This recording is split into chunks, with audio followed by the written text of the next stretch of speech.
Hey guys, welcome to another episode of IELTS with Daddy-O. And as some of you may or may not know yet, last year in May I took the IELTS exam, and fortunately I landed a 9 in speaking.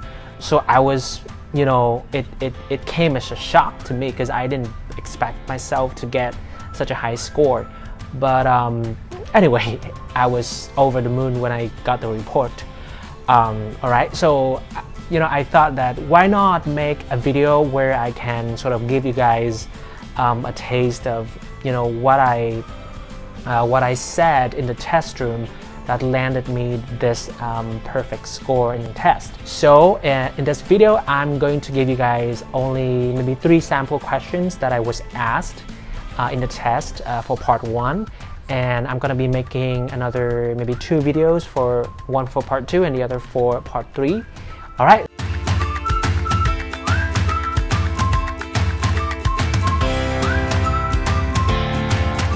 So first question, very typical question asked in part 1 of the exam. Are you a student or are you working? So my answer was, well, right now I'm part-timing at a local language center.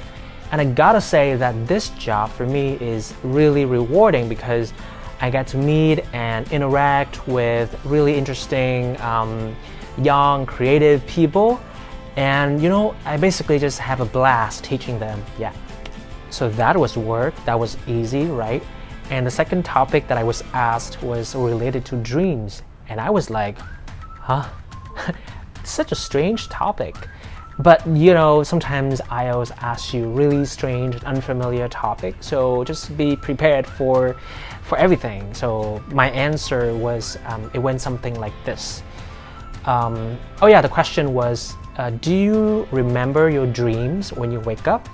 And my answer was, well, it sort of depends. Like sometimes when I get up, I just recall like bits and pieces of what I dreamed of.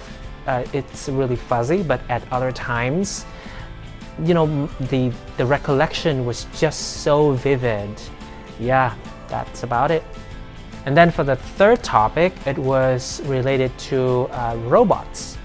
And when I heard these questions, I was like, oh man, how am I going to answer these? Because I'm not very conversant with this topic. But so I just spoke my mind, just sort of verbalizing what was on my mind at the time. So one of the questions asked was, what do you think of robots? And for me it was a really general question, so I sort of narrowed it down so that it was easier for me to tackle the question. So my response was something like, when I first heard of this term, that the first thought that kind of springs to mind is robots helping out at home. For example, in the future I can see robots being the caretakers at home, especially to look after the elderly when their children are at work. So I guess that's the only thing that I can comment on for this topic. So yeah, I guess that's pretty much the shit that I said in the test room. And I do hope that my answers were useful for you guys. So if you like my videos, please give it a thumbs up and hit the subscribe button here so that you'll be notified of future videos, because I'll be making a part 2 and part 3 to this series. Alright? So thank you for tuning in, and I'll see you guys in my next videos.